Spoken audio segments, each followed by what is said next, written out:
दो स्टेशन ए और बी के बीच की दूरी 650 किलोमीटर।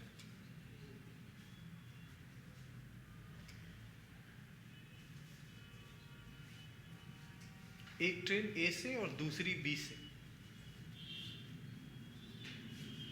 एक दूसरे की ओर एक साथ चलें। एक ट्रेन ए से और एक बी से एक दूसरे की ओर एक साथ चलें तो 10 घंटे बाद मिलती है। एक ट्रेन ए से और दूसरी बी से एक दूसरे की ओर एक साथ चलें तो 10 घंटे बाद मिलती है।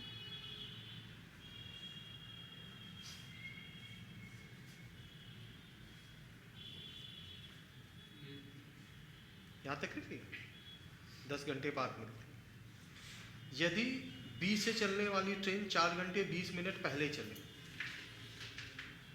यदि बी से चलने वाली ट्रेन 4 घंटे 20 मिनट पहले चले, यदि बी से चलने वाली ट्रेन 4 घंटे 20 मिनट पहले चले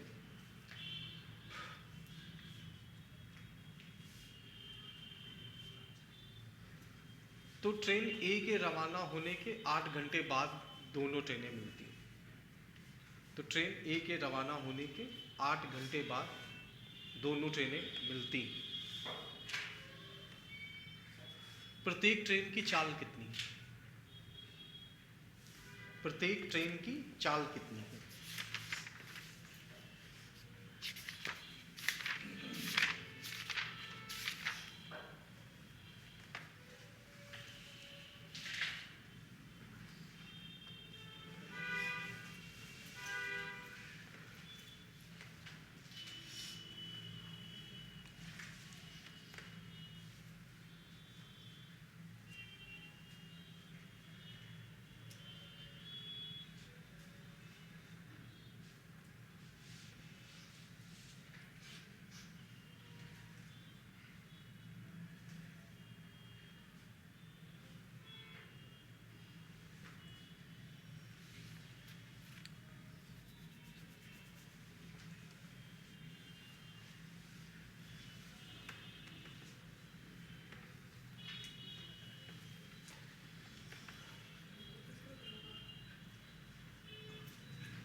सही बोल रहा, बोलो।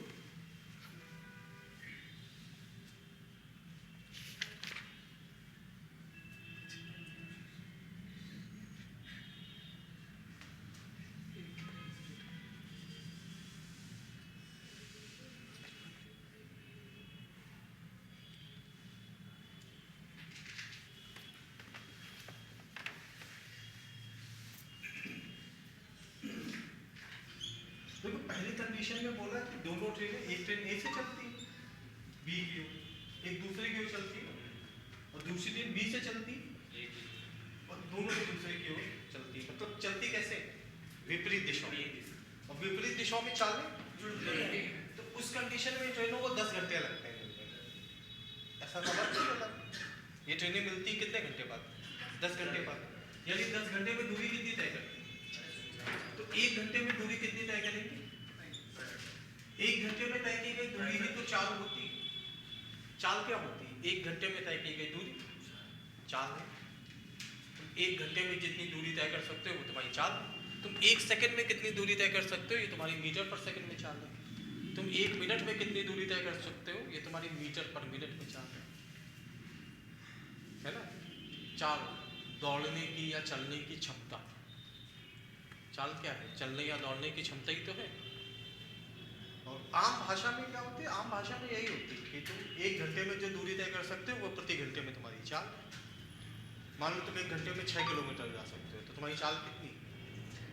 तुम 1 घंटे में मान लो 8 किलोमीटर दौड़ सकते हो, तुम्हारी चाल 8। हम 1 घंटे में 200 किलोमीटर दौड़ सकते हैं।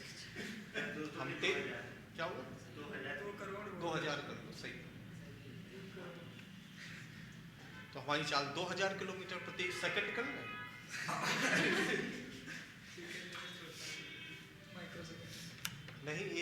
इतिहास में 2 बंदे हैं भारतीय इतिहास में जिनकी चाल एक सी थी। एक नारद मुनि के नाम सुना? हाँ हाँ हाँ, आग लगाने पहुंच जाते थे। और दूसरे थे परशुराम। इनको मन की गति से चलने का वरदान था। वो देखा होगा धनुष भंग वाला एपिसोड रामायण में। राम जी जब कह देते हैं कि तुम वो अपनी ये धनुष उठाओ, परशुराम जी का वो धनुष होता है, वो उठाते हैं। तो वो कहते हैं अब धनुष उठा लिया है, बाण रख लिया है, तो किसी एक चीज़ पे तो चलाना ही होगा। तो परशुराम कहते हैं आप मेरे ज्ञान के ऊपर चला दो, जितना भी आज तक हमने ज्ञान अर्जित किया उसके ऊपर तीर चला दो। 2 चीज़ें होती हैं उनके सामने तीर चलाने की। एक तो उनकी मन की गति, वो कहते हैं मन की गति पे तीर नहीं चला सकते, क्योंकि नहीं सुना होगा कि परशुराम ने 21 बार धरती छत्री भीम करके ब्राह्मणों को दान कर दी। और दान में केवल महेंद्र पर्वत नहीं किया था, महेंद्र पर्वत को छोड़ के पूरी पृथ्वी दान कर दी थी। तो परशुराम जी ने देखा होगा रामायण वाला एपिसोड, एक पर्वत पे बैठे तपस्या कर रहे हैं,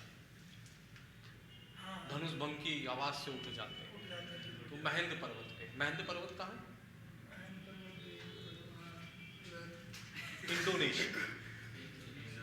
इंडोनेशिया में अभी भी महेंद्र पर्वत को छोड़ के पूरी पृथ्वी दान कर दी थी। मतलब उसको मारना जरूरी था, सहस्त्रार्जुन को। और मतलब छत्री को मारने का मतलब देखो उस समय ये नहीं होता था कि मतलब छत्री मतलब आज के हिसाब से जो छत्री है, अगर तुम मतलब पढ़ो ढंग से तो बस उनका विश्वामित्र का नाम सुना होगा। तो विश्वामित्र भी तो छत्री थे, पहले राजा थे, बाद में ऋषि हुए।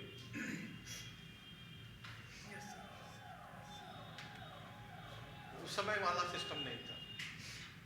तो इन लोग को मन की गति से चलने का वरदान था, इन दोनों लोगों को मन की गति से पहुंचे। सोलो इंडोनेशिया में बैठे तपस्या कर रहे थे, चक्के से पहुंच गए जनक के यहाँ कि का चलना तुम्हारा गड़बड़ घोटा था, तुमसे धनुष उठवाने को कहा था, तुम तोड़वा ही थी। धनुष उठाना ही तो था। ये लोग भी कोई काम ढंग का नहीं करते थे, धनुष उठाने को भेजा, तोड़ के चले गए।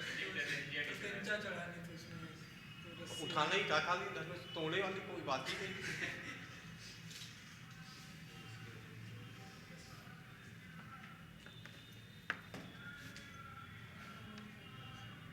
एक घंटे या 1 मिनट या 1 सेकंड में तय की गई दूरी क्या होती है? 4।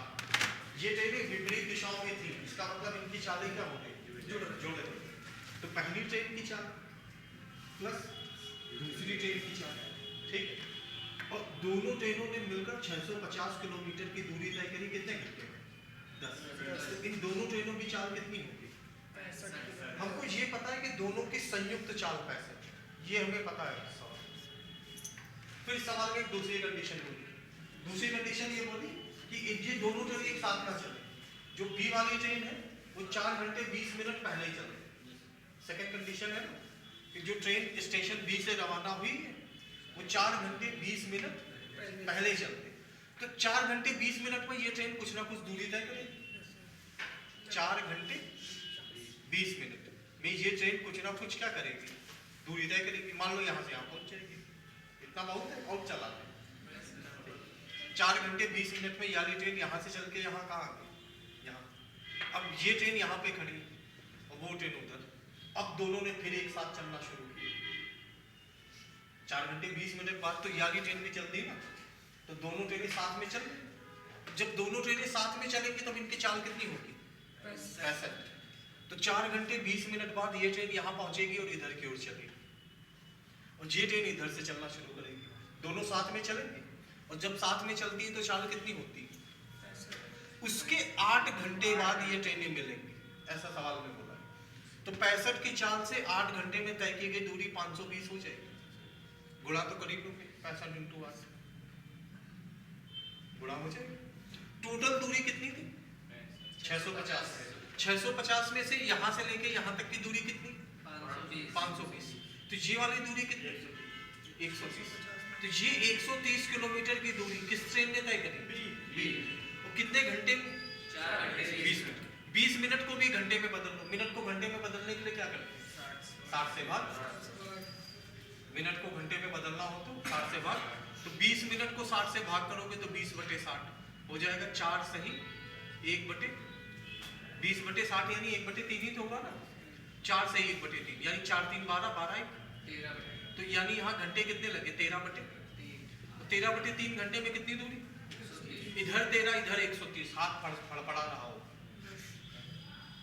13 और 130 को देख के गर्म खून खोल गया हो, नहीं अब तो बड़ा काम करने के लिए, तो 13 से 130 गया और 10 3 का गुणा 30, तो इस वाली ट्रेन की चाल कितनी, और दोनों की कितनी, दोनों में से बी वाली की चाल हमें पता है, बी वाले की चाल कितनी, तो बताओ ए वाले की चाल कितनी,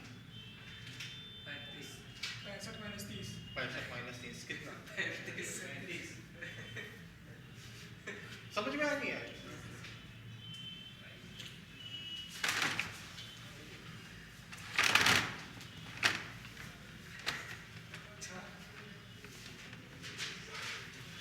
पहले जो लाइन दे रखी कि 650 किलोमीटर की दूरी दोनों ट्रेनों ने 10 घंटे में तय करी, वहां से दोनों की संयुक्त चाल निकालोगे।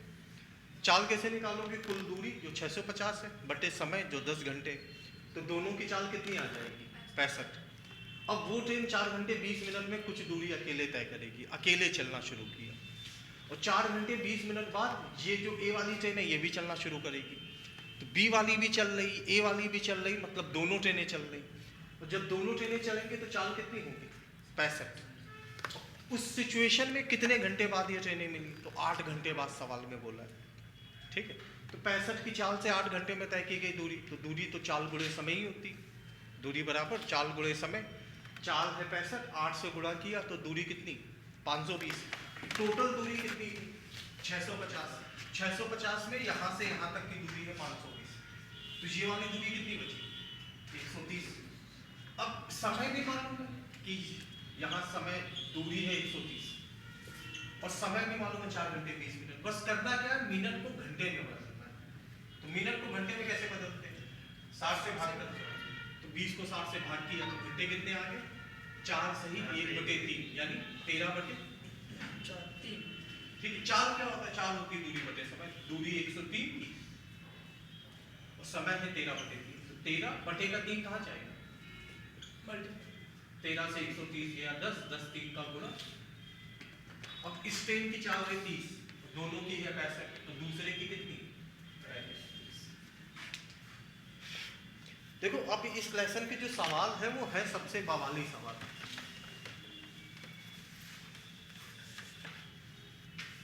ये बात हम परसों ही बता चुके हैं कि अब इस लेसन में कुछ आसान नहीं है, और पता भी है कि ये लाइन हम कभी नहीं कहते।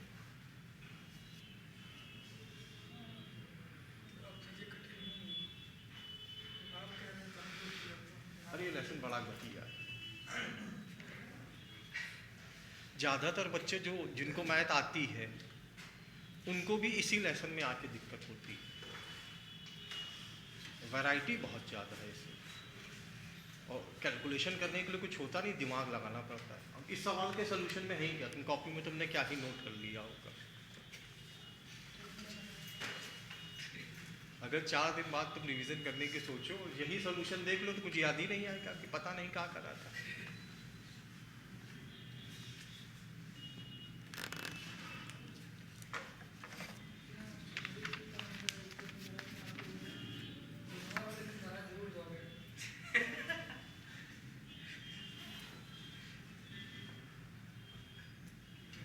एक व्यक्ति एक निश्चित स्थान तक पैदल जाने,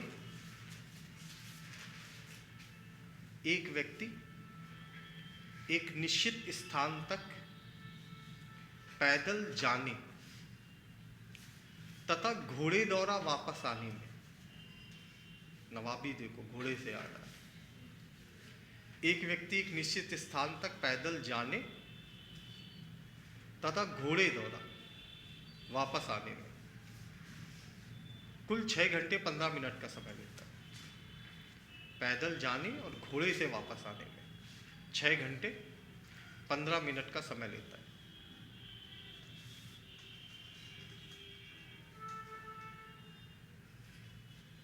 यदि वो दोनों तरफ पैदल आए व जाए यदि वो दोनों तरफ की यात्रा पैदल तय करें, या फिर ये लिख लो, यदि वो दोनों तरफ की यात्रा पैदल तय करें तो 7 घंटे 45 मिनट का समय लगता है। तो 7 घंटे 45 मिनट का समय लगता है। यदि वो दोनों तरफ की यात्रा पैदल तय करे तो 7 घंटे 45 मिनट का समय लगता है। तो दोनों तरफ की यात्रा घोड़े द्वारा तय करने में कितना समय लगेगा? तो दोनों तरफ की यात्रा घोड़े द्वारा तय करने में कितना समय लगेगा?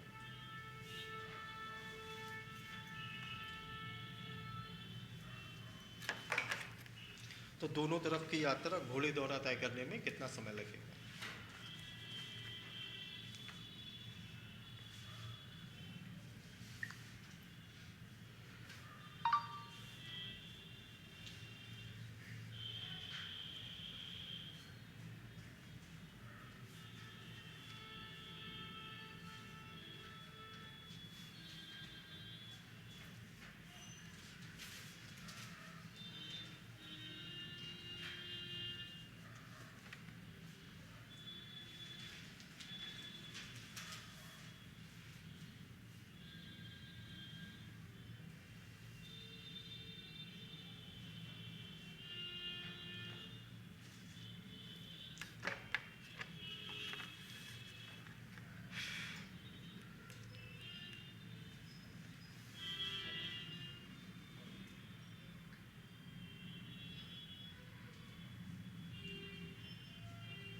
बताएं।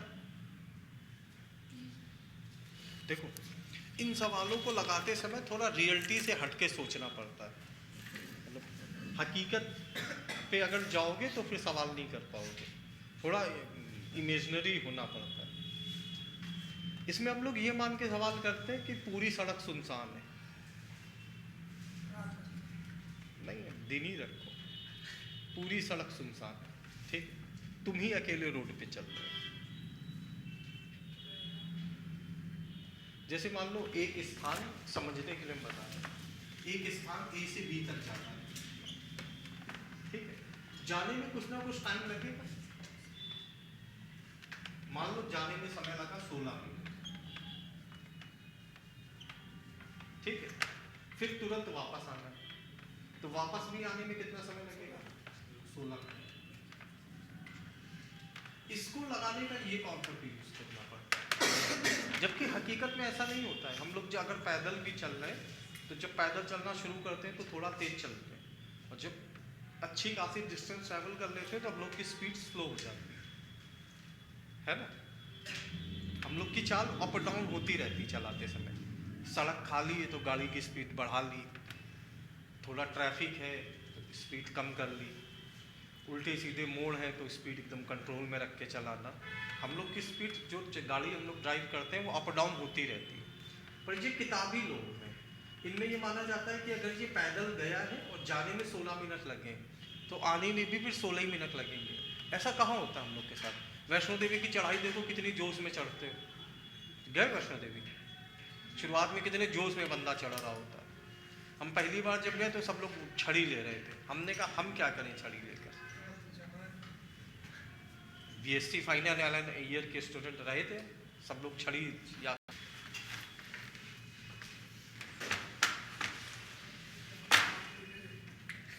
समझ लो ए से बी तक जाना, ठीक है, और हमने मान लिया पैदल जाने में x मिनट या x घंटे लगते हैं, जो भी मान लो, पैदल जाने में x मिनट लगता है। तो अगर पैदल जाने में x मिनट लगता है तो पैदल आने में भी कितना लगेगा? x से लगेगा। और हमने दूसरा मान लिया कि घोड़े से जाने में y समय लगता है,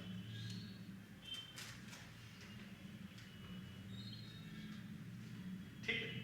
तो पहली सिचुएशन में बोला सवाल में कि वो पैदल जाता है, पैदल जाएगा तो x समय लगेगा, और घोड़े से वापस आता है तो समय कितना लगेगा? उस कंडीशन में इसको समय कितना लगा है? 4 घंटे 6 घंटे 15 मिनट, 6 घंटे 15 मिनट, यहाँ तक ठीक। दूसरी कंडीशन बोली कि अगर वो आए जाए दोनों कैसे पैदल, तो जाए भी पैदल और आई भी पैदल, तो x और x, ठीक है। तब उसको समय कितना लगता है? 7 घंटे, ठीक है। तो इसको करते कैसे? ऊपर वाली इक्वेशन में अगर हम 2 से गुणा करके नीचे वाला घटा दें तो 2y की वैल्यू निकल आएगी। वैसे x की वैल्यू तो तुम यहीं से निकाल सकते हो कि 2x बराबर 7 घंटे 45 मिनट के, तो x बराबर 7 घंटे 45 मिनट को 2 से भाग कर दो, ठीक है। यहाँ से भी निकाल सकते हो, पर इसको करते ऐसे कि इस वाली इक्वेशन में 2 से गुणा कर दिया, 2 से गुणा, हाँ हमेशा 2 से गुणा करोगे तो ये क्या हो जाएगा? 2x, ये कितना हो जाएगा? 2y, और ये कितना हो जाएगा? 12, फिर घटा दो, तो 2x से 2x कट गया, घटाने बचेगा क्या? 2y। और इधर घटाओगे तो देखो ऊपर वाला डिजिट बड़ा नीचे वाला छोटा है, तो 30 में से 45 तो घटेगा नहीं फिर भी, तो इधर से एक हासिल लोगे, हासिल जो लोगे वो 1 घंटा होगा, 1 घंटा यानी 60 मिनट हासिल लोगे, ये घंटे है ना 12, तो जब 1 हासिल लोगे तो 1 नहीं, वो 1 घंटे हासिल हो जाएगा, तो 1 घंटे हासिल हो जाएगा, 30 मिनट पहले और 1 घंटे और हो गए 90 में 45 दिया, किसने 1 हासिल नहीं दिया तो ये बचा 11 में 7 गया, तो 4 45, मतलब 4 घंटे 45 मिनट। तो कुछ ना करें, नहीं यही तो पूछा है कि घोड़े से आने और जाने में कितना समय लगता है, तो घोड़े से जाने में y समय, घोड़े से आने में y समय, तो आने जाने में कितना समय?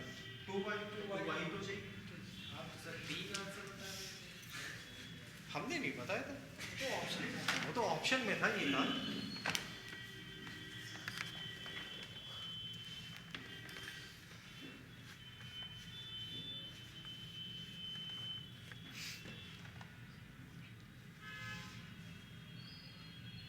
तीन ले आए आंसर, सवाल बदल दे, बताओ पैसा क्या है, सवाल बदल देंगे।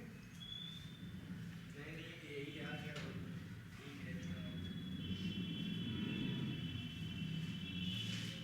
एक तो तुम स्माइली वाली घड़ी नहीं पहनते हो, स्माइल चेहरे पर नहीं रहती तो पहले ही।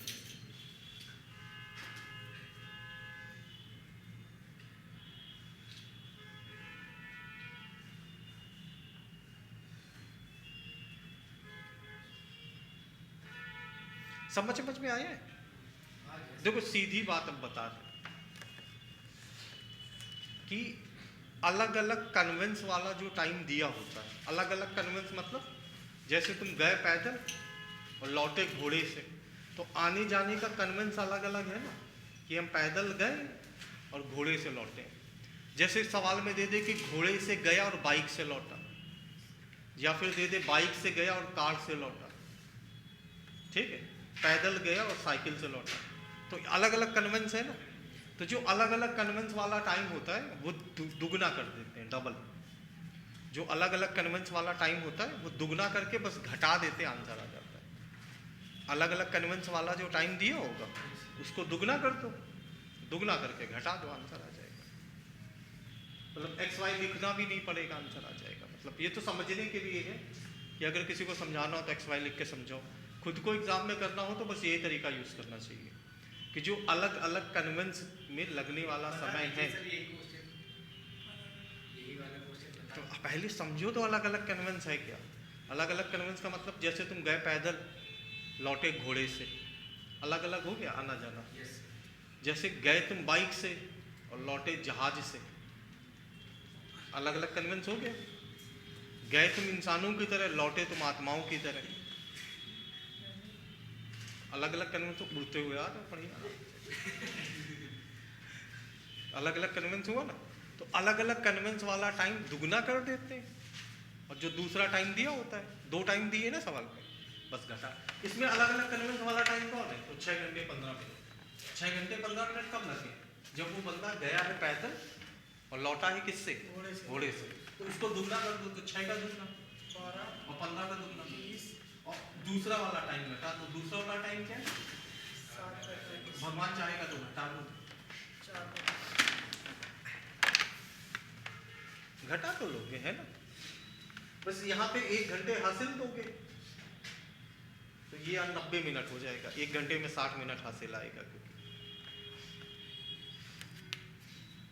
है ना आसान।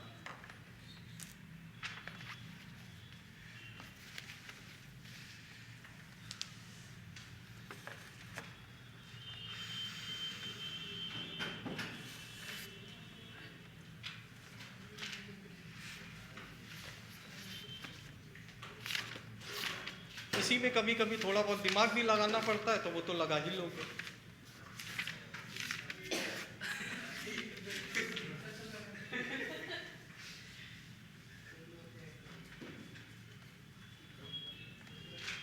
एक व्यक्ति किसी दूरी को तय करने में पैदल जाता है,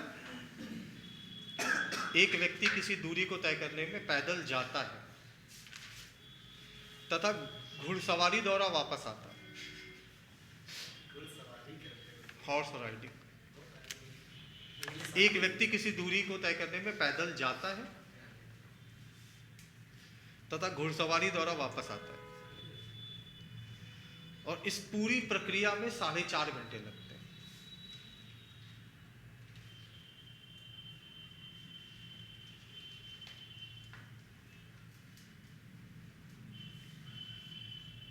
यहां तक लिख लिया।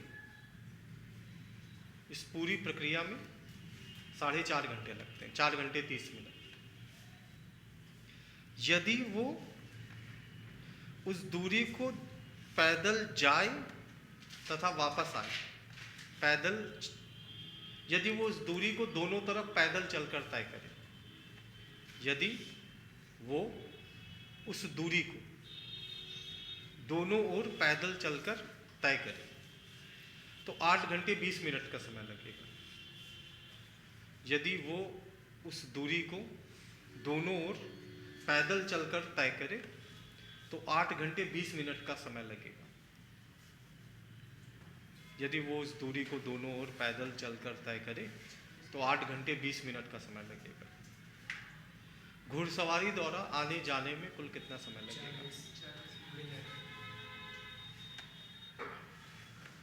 सोचो कितना टैलेंट है तुम लोग के अंदर, इतनी जल्दी कर ही दिए जाओ। टीचर इतने महान मिले। इसमें जीसी है। क्या? बस तुम्हारी फीस नहीं कम होगी, उसमें मेरी। इनकी और कितनी कम करें? और मेरे साथ मेरी नहीं, पहले मैं आपके पास आया था, आपने कहा आदर सर से मिलो, हमें क्या पता वो लूटने के लिए कुछ फीस लेकर रवाना हो गए। हमसे क्या, हमसे झूठ उठ नहीं बोला जाता है। बुलवाते हैं सर जी आप। वो उन्होंने कहा 800 फीस है, आदर्श से जो लड़का था मॉर्निंग बैच में, आदर्श के रेफरेंस में आए तो 700 दे देना और थोड़ा बहुत तो 600 दे देना, और बताए फिर साल पूरे साल कितने दे देना, 2 महीने के दोगे तो 600 एक साथ दोगे, ऐसे बता के निपटा के। अरे दोबारा पूछ लो, सर जी बैठे थे बताने के लिए। असली फीस सर क्या पैकेज है वैसे 1 साल का? कुछ नहीं, अपने आप बता। नहीं, हमने आज तक कभी किसी से नहीं कहा। हम कहते भी हैं कि कभी भी किसी भी कोचिंग में पैकेज नहीं लेना चाहिए। अगर नहीं मन है पढ़ने का नहीं, लेना ही नहीं चाहिए, अच्छा ही नहीं पढ़ाते। लेकिन समझ एक एक बच्चे ने पूरी कोचिंग थोड़ी खराब करेंगे, और सब लोग पैकेज दें तब अपन गड़बड़ करेंगे टीचर। नहीं, इस चीज़ के तुम गौर विरोधी, क्योंकि कोई कोचिंग थोड़ी भी अच्छी होती है, उसमें पढ़ाने वाले टीचर अच्छे होते हैं, टीचर इधर उधर हुआ करते हैं। ये तो आपकी है। अपनी तारीफ हम खुद करें अच्छा नहीं लगता है, लेकिन 2-3 पॉइंट बताओ, फिर हम टीचर तारीफ करते है ना। और ज़्यादातर अच्छी कोचिंग वही होती है जहाँ पे मैथ का टीचर अच्छा हो। बस ये अच्छी है बस। मतलब लोगों से अगर तुम मैथ का ही टीचर अच्छा हो, और मैथ के ही टीचर अच्छे मिलते नहीं। इसमें है। इसमें है क्या, एक ही टीचर फिर वही इसमें है। मतलब बुराई नहीं कर रहे, पर हमें अपने अलावा इस शहर में कोई और लिखना मत, लेकिन सवाल, क्योंकि है तो इसी तरह का, कितने लिखोगे। एक व्यक्ति एक निश्चित दूरी तय करने में साइकिल से जाने तथा स्कूटर से लौटने में 6.5 घंटे लेता है। एक व्यक्ति एक निश्चित दूरी तय करने में साइकिल से जाने और स्कूटर से लौटने में 6.5 घंटे लेता है।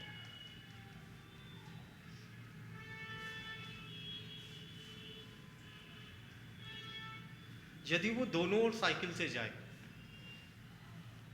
यदि वो दोनों ओर साइकिल से जाए तो 2 घंटे 10 मिनट अधिक लगेंगे।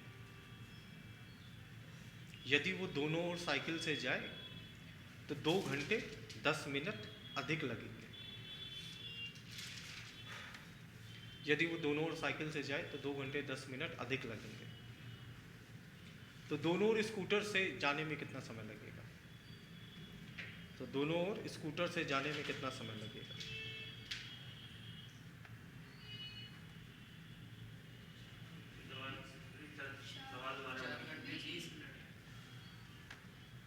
हाँ सही। एक व्यक्ति एक निश्चित दूरी तय करने में साइकिल से जाने और स्कूटर से लौटने में 6 घंटे 30 मिनट लेते हैं। यदि वो दोनों ओर साइकिल से जाए तो 2 घंटे 10 मिनट अधिक लगेंगे। तो दोनों ओर स्कूटर से आने जाने में कितना समय लगेगा?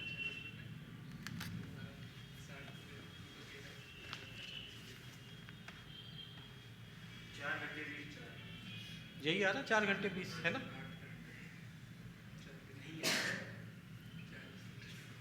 4 घंटे 20 ही तो आ रहा है। हाँ सही। अगला सवाल बता दीजिए सर जी। यही हमने कहा था।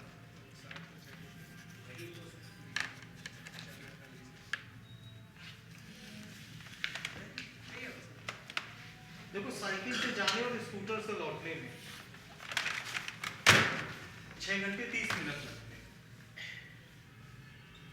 और दोनों ओर साइकिल से आता जाता है तो 2 घंटे 2 घंटे कितने मिनट? 2 घंटे 10 मिनट अधिक लगते। अधिक लगते का मतलब समझते हो?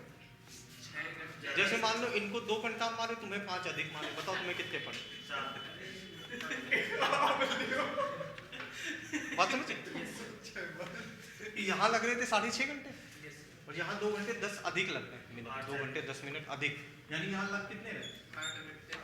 40 मिनट। अच्छा, अलग अलग कन्वेंस वाला टाइम यही तो है। इसमें तो दोनों ओर साइकिल से आया गया, ठीक है। अलग अलग कन्वेंस वाला टाइम कौन है? ये। तो उसको डबल करोगे 6 का दुगना 30 का दुगना 60 बस 4 20।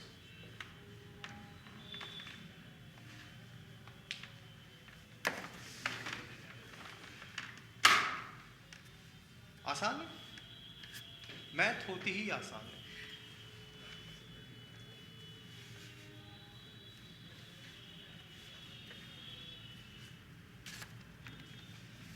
कोई भी पेपर होता है ना, उसमें मैथ को देख के ही लोग डिक्लेयर कर देते हैं कि आसान है, कठिन है। जैसे यूपीपी का पेपर हुआ था, सबने मैथ को देख के बोल दिया आसान है, क्योंकि मैथ कठिन आई नहीं थी। जीएस देखना भूल गए।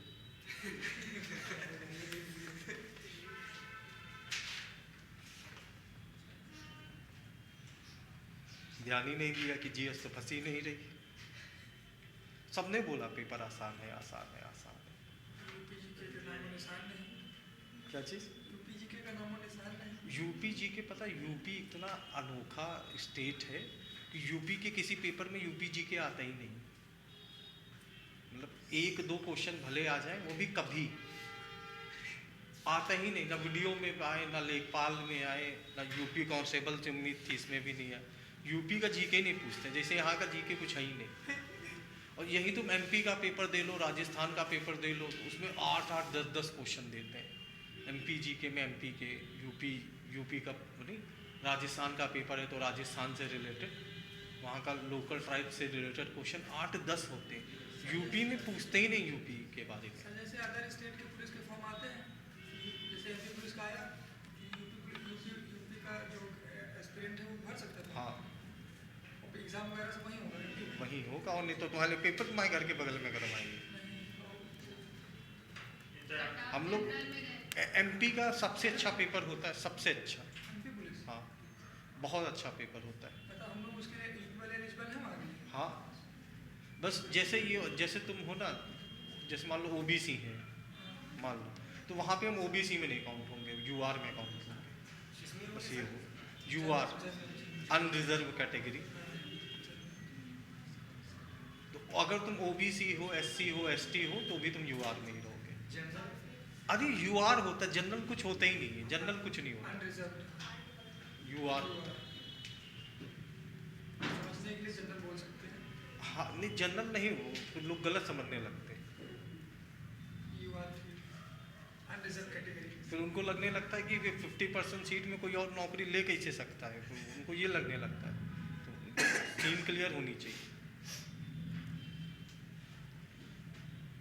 एमपी का सबसे अच्छा पेपर होता है, यूपी से बहुत अच्छा पेपर होता है एमपी का। मतलब लेवल अच्छा है कि पेपर का प्रोसीजर बहुत अच्छा है, एग्ज़ाम के सिलेक्शन का जो मेथड है बहुत अच्छा है। अपने यहाँ की तरह नहीं है कि पेपर दिया, अच्छा वहाँ ऑनलाइन पेपर होता है। ऑनलाइन होता है। हाँ, मैं देवा और जैसे ही तुम फाइनल क्वेश्चन के साथ जैसे टाइम अप होगा, 2 घंटे का पेपर है, तुरंत लिख के आ जाते हैं। 83 क्वेश्चन करेक्ट, 67 इनकरेक्ट, तुरंत वहाँ कच्चा चिट्ठा खोल दो। तुम्हारी जन्म कुंडली सट्ट से बाहर आ जाए।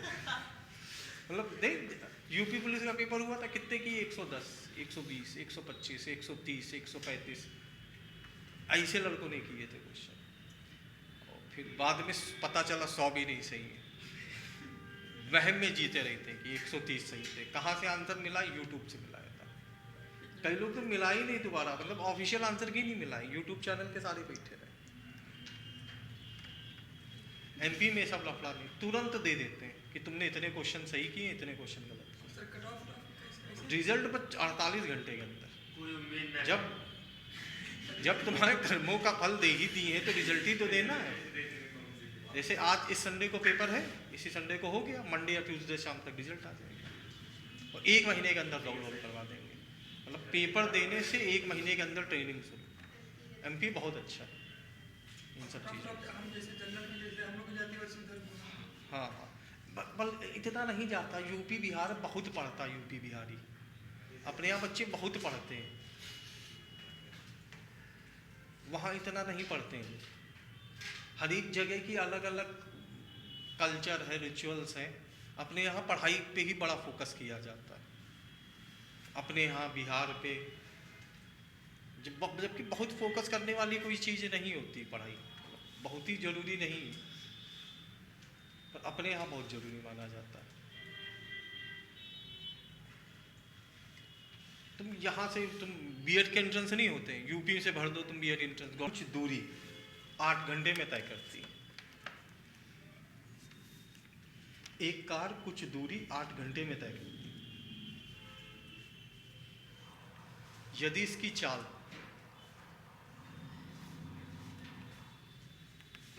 4 किलोमीटर प्रति घंटे बढ़ा दी जाए, यदि इसकी चाल 4 किलोमीटर प्रति घंटे बढ़ा दी जाए,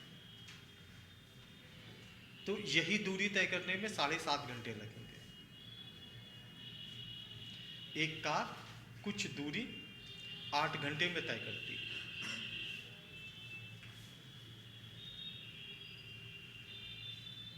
यदि इसकी चाल 4 किलोमीटर प्रति घंटे बढ़ा दी जाए, तो यही दूरी 7.5 घंटे में तय करेगी। तो दूरी क्या है?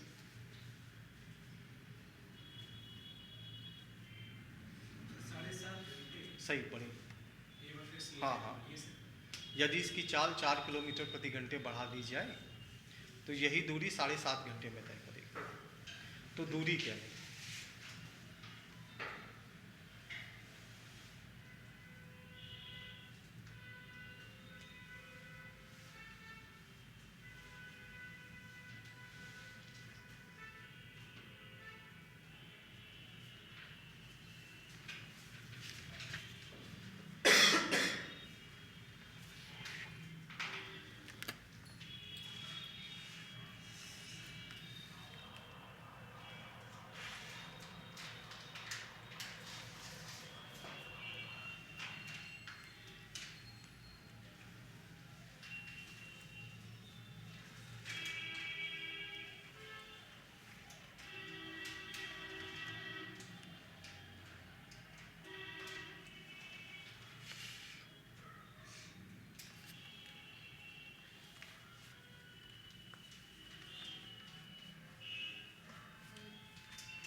सही, बढ़िया बोलो।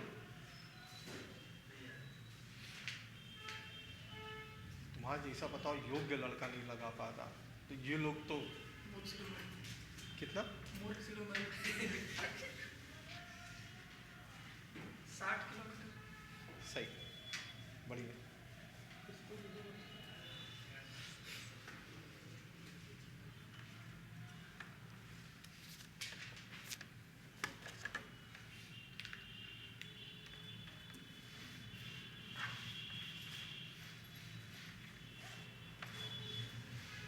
देखो पहले इस कार को घंटे कितने लगते थे? 8। 8 घंटे। और बाद में घंटे कितने लगे? 7.5। 7.5 को कह सकते हो 15 बटे। ये क्या? ठीक है, तो 2 और 8 का मल्टीप्लाई हो जाएगा, 16 और 15। ये किस चीज का रेशियो है? समय। समय में रेशियो हो जाएगा 16 और ये रेशियो है समय का, और ये रियल टाइम है, मतलब वास्तव में ये समय लगता है 8 और 7.5। ये है रेशियो, ठीक, समय का रेशियो। और तुम लोग को पता है समय और चाल एक दूसरे के व्युत्क्रमानुपाती होते हैं बेटा, समय और चाल। तो अगर समय में 16-15 का रेशियो है तो चाल में रेशियो होगा 15-16। चाल 15 से 16 कितनी बढ़ाई? 1। सवाल में कितनी बढ़ाई थी? 1 बराबर 4 के तो 15 बराबर, 1 बराबर 4 के तो 16 बराबर। तो इसकी चाल कितनी? 60 है। और बाद में इसकी चाल कितनी? तो ये जो चाल है ना 60, वो किलोमीटर प्रति घंटे में है, कि कार की जो चाल है स्पीड वो 60 किलोमीटर पर आवर। यहाँ तक ठीक है? अच्छा, इसने ये जब इसकी चाल 60 थी तब ये यात्रा कितने घंटे में करती थी? 8। और दूरी तो चाल इंटू समय होता है, दूरी बराबर चाल गुणे समय। चाल में 60 की समय है, 8 गुणा करोगे तो 400। अच्छा, ये गुणा इधर से भी कर सकते हो, इधर करोगे तो 64 का गुणा किस में करोगे? 15/2। 64 का 15/2 में गुणा करोगे तो सी कितना आएगा? 480 आएगा। 2 से 64 कटेगा 32, 32 इंटू 15 480। 32 का पढ़ा तो आते ही।